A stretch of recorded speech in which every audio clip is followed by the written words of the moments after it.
The letter arrived on a Tuesday, slipped under the door like a thief in the night. It wasn't just paper, it was a grenade. And when I opened it, my world exploded. 9 years of sacrifice, love, and dreams, all reduced to a cold demand. He wanted everything. I stood frozen in our small Seattle apartment, the one we'd chosen together when we were young and foolish, believing love could conquer anything. The lease was in my name, but the life we'd built, that was his. Apparently. The words in the legal document blurred as my hands shook. Divorce, asset division, sole ownership of the business. Ethan, my husband, the man I'd poured my heart into, was suing me for the empire we'd created together.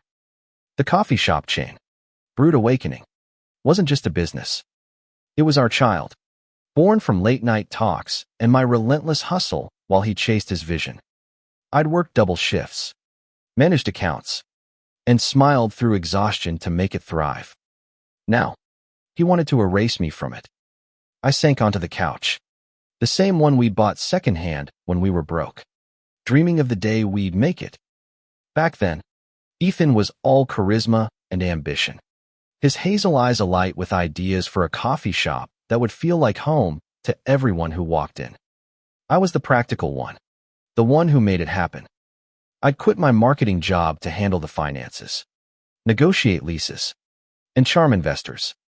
I was 25 then, full of hope, believing we were building something eternal. 9 years later, at 34, I was staring at a lawsuit that claimed I'd contributed nothing. The betrayal cut deeper than the legalese. Ethan hadn't just filed for divorce, he'd rewritten our story. According to his lawyers, I was a bystander, a leech who'd benefited from his genius. The man who'd once kissed my forehead and called me his rock now saw me as a liability to be discarded. I clutched the letter, my knuckles white, and felt a fire ignite in my chest. This wasn't just about money or a business. This was about who I was, what I'd given, and the life I'd earned. I wasn't going to let him take it. The next morning, I called my best friend, Lena, a lawyer who'd seen me through every crisis since college. Her voice was steady, but I could hear the anger simmering beneath. Clara, he's not just greedy, he's delusional if he thinks he can erase you from this. We're fighting this, and we're fighting dirty if we have to. She told me to gather every receipt, email, and contract I could find. I spent hours digging through old files, each one a memory of the life we'd built. There was the napkin sketch of our first logo, my handwriting in the margins, the lease agreement I'd negotiated at 2 a.m. to secure our flagship location, the spreadsheet I'd created to track our first year's profits, back when we celebrated every dollar like a miracle. As I sifted through the evidence, I remembered the early days. Ethan was the dreamer, the one who'd charm customers with his stories while I balanced the books. I'd stay up late designing menus, tasting blends, and scrubbing counters until my hands cracked. When we opened our second location, I was the one who convinced the bank to give us a loan, using my own credit as collateral. Ethan had hugged me that night, whispering, "We're unstoppable together."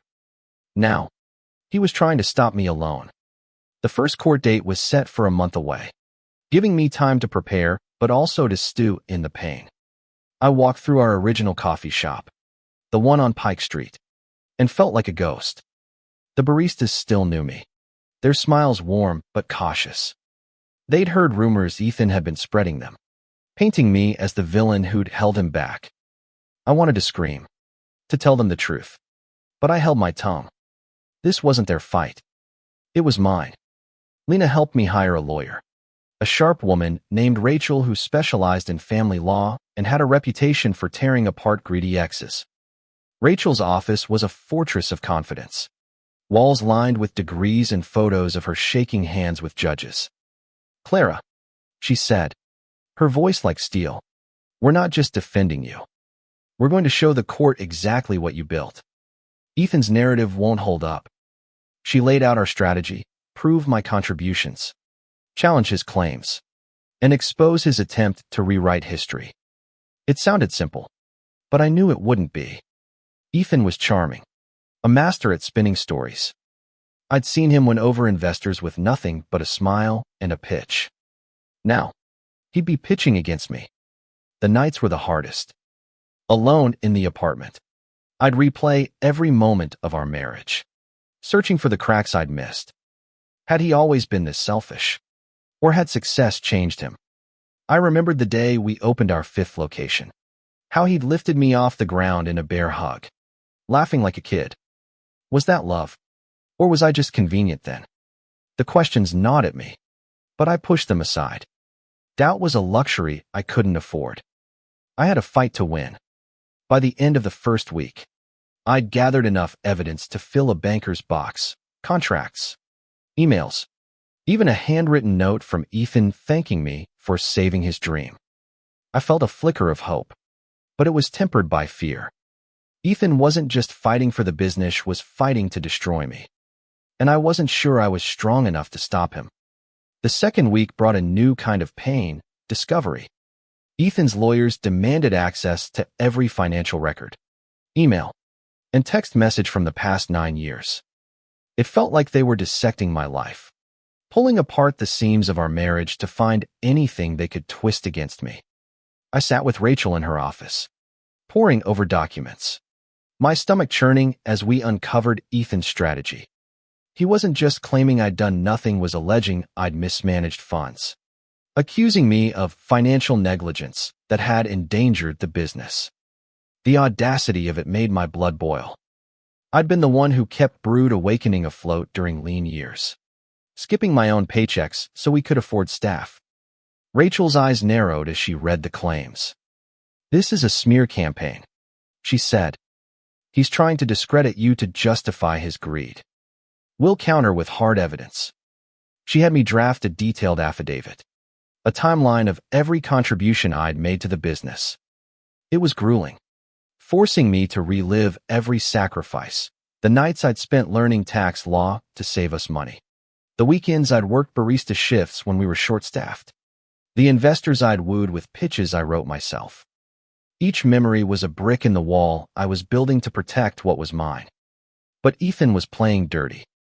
Lena called me one evening, her voice tight. "Clara, you need to see this." She sent me a screenshot from a local business blog, an anonymous source claiming I'd been unstable and unreliable during the growth of Brood Awakening. The comments were brutal, people speculating about my mental health, my work ethic, even my loyalty to Ethan. I knew it was him, or someone he'd put up to it. The public humiliation stung worse than the lawsuit. I'd built those shops with my hands and heart, and now strangers were tearing me apart online. I wanted to confront him, to storm into his office and demand answers. But Rachel stopped me. "Don't give him ammunition," she warned. "He's baiting you. Stay focused." Instead, I channeled my anger into preparation. I spent hours with Lena, reconstructing the early years of the business. We found emails where Ethan had praised my work, contracts I'd signed as co-owner, and bank statements showing my personal loans to the company. Every piece of evidence was a reminder of what I'd given and what he was trying to take. One night, I found an old photo of us at the grand opening of our 3rd location. Ethan was grinning, his arm around my waist, while I held a pair of ceremonial scissors. I looked exhausted but proud, my hair tied back, my smile genuine. That was the moment I'd realized we might actually succeed. Now, staring at the photo, I felt a pang of grief for the woman I'd been so trusting, so willing to give everything for him. I tucked the photo away, promising myself I'd fight for her. The first court hearing was a blur of suits and jargon. Ethan sat across the room, avoiding my gaze, his lawyers spinning a tale of him as the visionary who'd built Brood Awakening single-handedly. I wanted to scream, but Rachel's hand on my arm kept me grounded. Our turn came, and Rachel presented our evidence with surgical precision, my signatures on every major contract, my emails with suppliers, my financial contributions. The judge, a stern woman with gray hair, listened intently, her expression unreadable. It wasn't a victory. but it was a start. After the hearing, I saw Ethan outside the courthouse. He looked older, his jaw tight, his eyes shadowed. For a moment, I thought he might speak, but he turned away, his lawyer ushering him into a car. I stood there, the Seattle rain soaking my coat, and felt a strange mix of anger and pity. He'd chosen this war, but I wasn't sure he understood what he'd lose. Back home, I started noticing changes in the coffee shops. New managers I didn't recognize, menus I hadn't approved.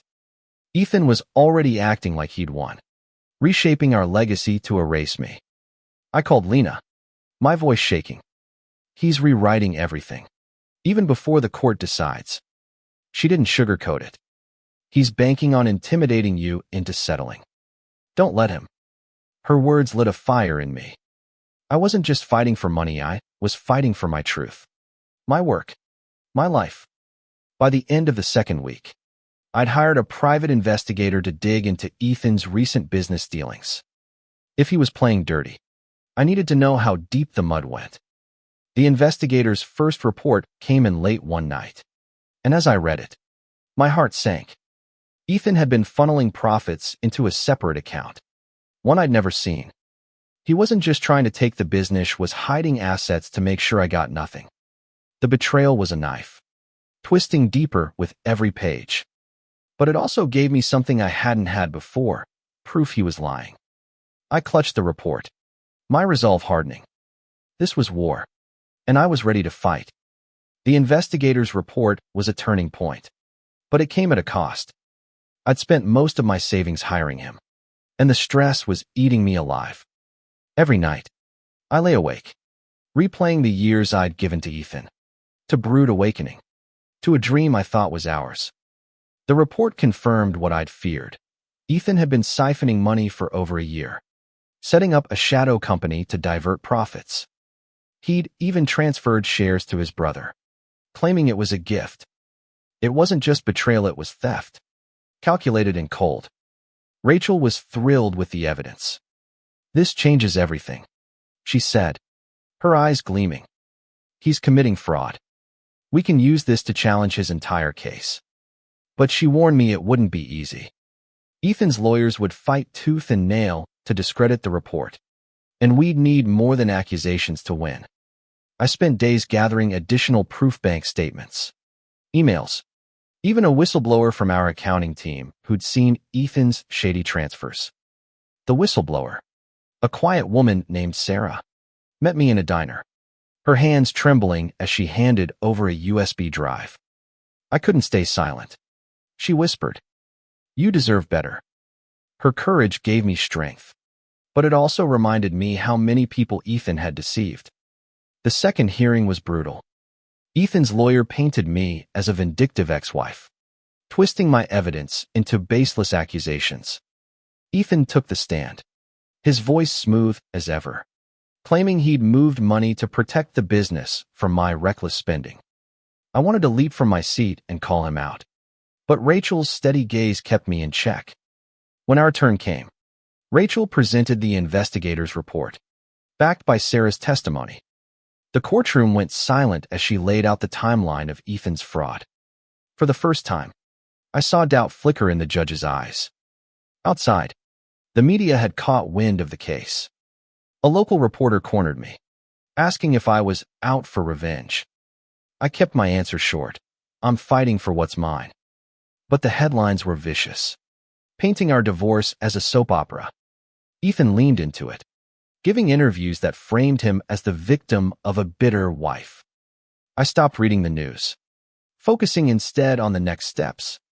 Rachel suggested we file a counterclaim for fraud and breach of fiduciary duty. It was a bold move, one that could bankrupt Ethan if we won, but it felt right. He tried to erase May was going to make him face the truth. The emotional toll was relentless. I started seeing a therapist, a kind woman named Dr. Patel, who helped me unpack the grief and anger. "You're not just losing a marriage," she said. "You're losing the story you told yourself about your life." She was right. I'd built my identity around being Ethan's partner, the woman who made his dreams real. Now, I had to figure out who I was without him. It was terrifying, but also liberating. I started journaling, pouring out my fears and hopes. One entry read, "I'm not just fighting for the business.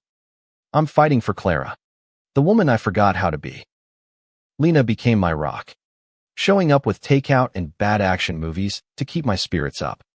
One night, she dragged me to a karaoke bar, insisting I needed to scream it out. I belted out a terrible rendition of Survivor, and for the first time in weeks, I laughed until I cried. It wasn't a cure, but it was a reminder that I was still here, still fighting, still alive. The investigator kept digging, uncovering more of Ethan's secrets. He'd been meeting with investors behind my back, pitching Brood Awakening as his solo venture. One investor, a kind man who'd known us both, called me after hearing the news. "Clara, I had no idea he was cutting you out," he said. "You were the heart of that business." His words were a balm, but they also fueled my resolve. I wasn't just fighting for myself, I was fighting for everyone who'd believed in us. As the third hearing approached, I felt a shift. The evidence was stacking in my favor, but Ethan wasn't backing down. He'd hired a new lawyer, a shark known for winning impossible cases. Rachel wasn't fazed. "Let him throw money at this," she said. "The truth doesn't bend." But I wasn't so sure. Ethan's charm had always been his weapon, and I knew he'd use it to sway the court. I braced myself for the next battle, knowing it would test every ounce of my strength. The third hearing was a crucible. Ethan's new lawyer, a man with a voice like gravel and a reputation for intimidation, tore into our evidence with surgical precision. He questioned the investigator's credentials, dismissed Sarah's testimony as hearsay, and even suggested I'd fabricated documents. I felt my confidence waver, but Rachel was relentless, countering every attack with facts. She presented a new piece of evidence, a recorded conversation between Ethan and an investor, where he bragged about cutting out the dead weight me. The courtroom buzzed as the audio played, Ethan's voice clear and smug. For the first time, he looked rattled, his charm cracking under the weight of his own words. The judge ordered a forensic accountant to review Brood Awakening's finances, a move that could take weeks but would uncover every penny Ethan had hidden.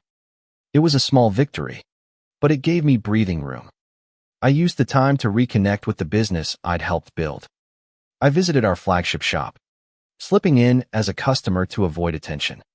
The smell of fresh coffee hit me like a memory, warm and bittersweet. The baristas were still using my old training manual, a detail that made my heart ache. I wasn't erased, not yet. But Ethan was escalating. He'd started a smear campaign on social media, posting cryptic messages about loyalty and trust. His followers, many of them our customers, ate it up, flooding my inbox with hate. One message called me a gold digger. Another said I'd ruined a good man. I wanted to respond, to tell them the truth. But Lena stopped me.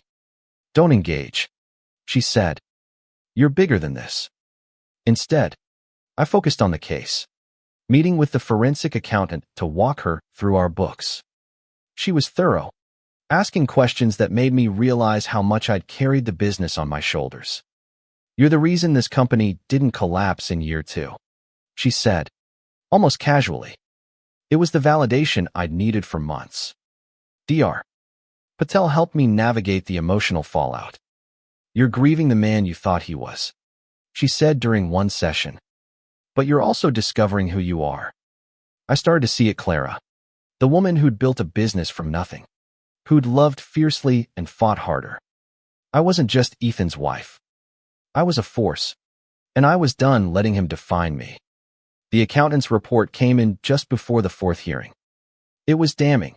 Ethan had diverted over $200,000 to his shadow company, using it to fund personal expenses and new ventures he'd kept secret. Rachel called it a slam dunk, but I wasn't celebrating yet.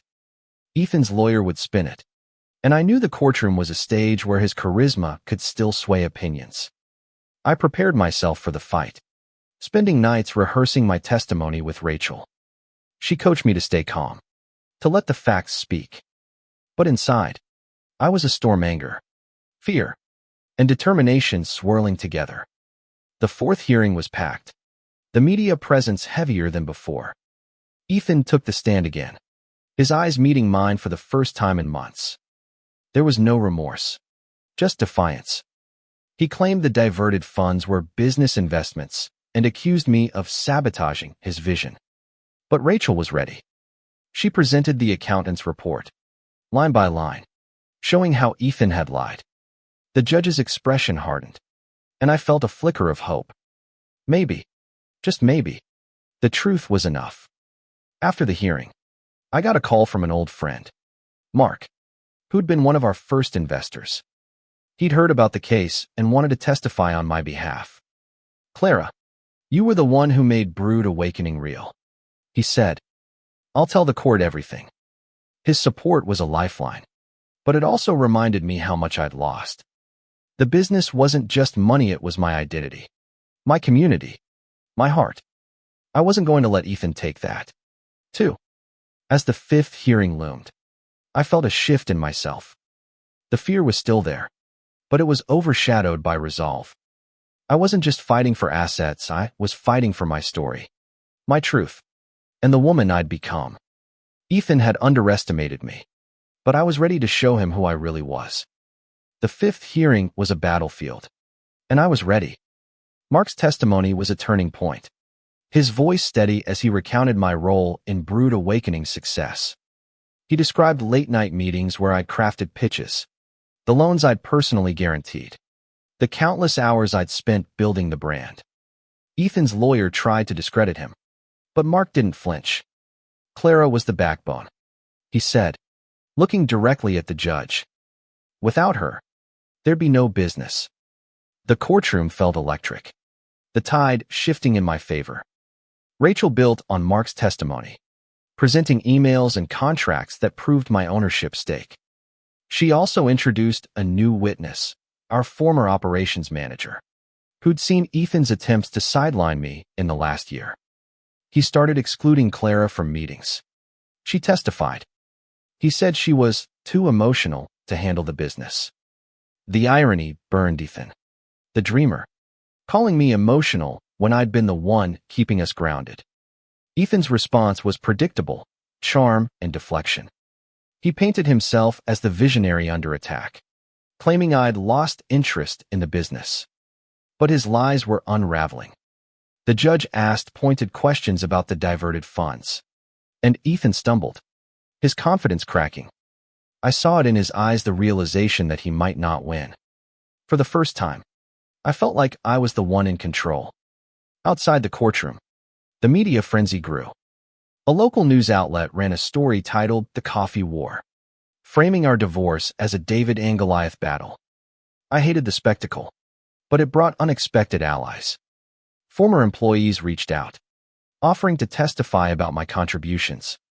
Customers started a hashtag, Justice for Clara, sharing stories of how I'd made Brood Awakening a community hub.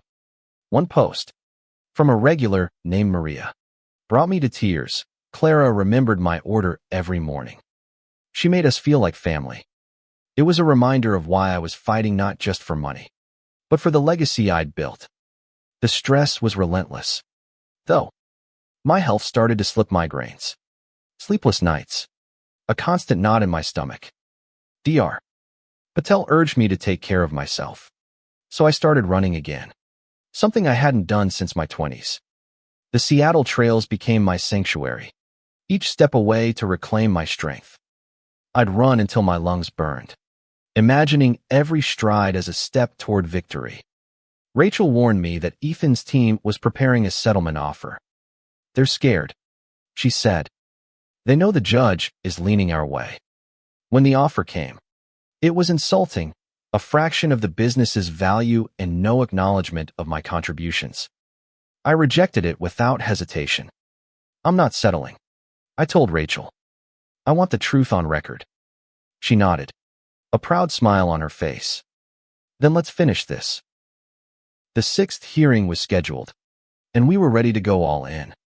Rachel planned to call more witnesses, including a former board member who'd seen Ethan's fraud firsthand. I spent hours preparing my own testimony, writing and rewriting until every word felt true. I wasn't just telling my story, I was reclaiming it. The woman who'd stood by Ethan, who'd sacrificed her own dreams, was gone. In her place was someone stronger, someone who knew her worth. One night, Lena brought over wine and a plan. "We need to celebrate you, not just the case," she said. She'd organized a small gathering with old friends, people who'd known me before Ethan. We laughed and cried, sharing stories of the Clara who'd always been a fighter. It was a reminder that I wasn't alone, that I'd built a life beyond the business. As I went to bed, I felt a spark of hope. The fight wasn't over, but I was ready for the next round. The sixth hearing was the climax of our war. I took the stand, my heart pounding, but my voice steady. I told the court everything: how I'd quit my job to build Brood Awakening, how I'd worked 80-hour weeks, how I'd put my own money on the line. I didn't hold back, letting the pain and pride pour out. This wasn't just his dream, I said, looking at Ethan. It was mine, too, and I won't let him erase that. The courtroom was silent, the weight of my words hanging in the air. Rachel followed with our final witnesses, including the former board member who detailed Ethan's secret deals. The evidence was overwhelming: bank records, emails, testimony, all pointing to his fraud. Ethan's lawyer tried to spin it, but the judge wasn't buying it. She leaned forward, her questions sharp, cutting through his deflections. By the end of the day, Ethan looked small, his charm no match for the truth. The judge set a date for her ruling, leaving us in limbo. I spent the waiting period rebuilding myself. I started volunteering at a local women's shelter, inspired by my own fight. The women there were survivors, like me, and their stories gave me perspective. I wasn't just fighting for a business, I was fighting for every woman who'd been underestimated, erased, or betrayed. It gave me a purpose bigger than myself. Lena and I took a weekend trip to the coast, a chance to breathe before the verdict. We walked along the beach, the Pacific Ocean roaring beside us. "You're going to be okay, Clara," she said. "No matter what happens." I believed her. The woman who'd started this fight was broken, but the one standing on that beach was whole, forged in fire. The media attention peaked as the ruling approached.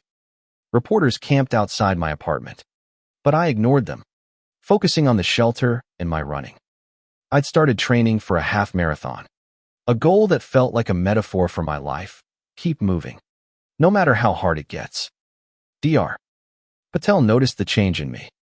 "You're not just surviving," she said. "You're thriving." It was true. I'd lost Ethan, but I'd found myself. The night before the ruling, I visited the flagship Brood Awakening. The baristas greeted me like family, and I sat in a corner, sipping coffee I'd helped perfect. A customer recognized me, an older woman who'd been coming since we opened. "Don't let him take this from you," she said, squeezing my hand. Her words stayed with me, a reminder of what I was fighting for. As the final hearing loomed, I felt a strange calm. I'd done everything I could. The evidence was clear, the truth undeniable.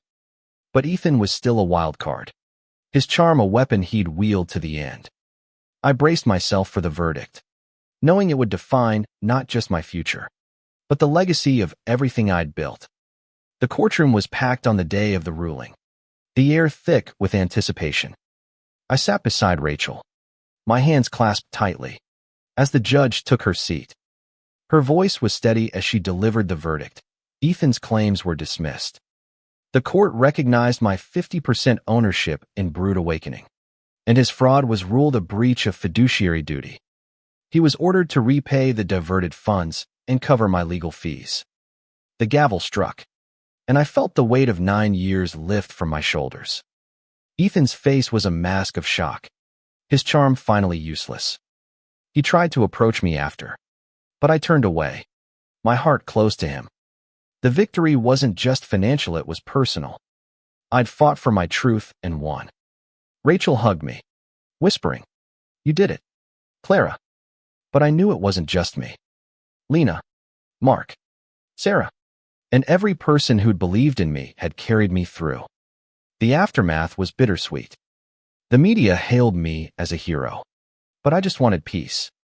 I took control of Brood Awakening, working with a new team to restore what Ethan had tried to destroy. The shops thrived, and I poured my heart into making them a community again. I also kept volunteering at the shelter, starting a program to train women in business skills, inspired by my own journey. Ethan faded from the spotlight, his reputation in tatters. I heard he'd moved to another state, starting over with nothing. I didn't wish him ill, just wanted him gone from my life. Dr. Patel helped me process the grief, not just for the marriage, but for the years I'd spent defining myself through Ethan.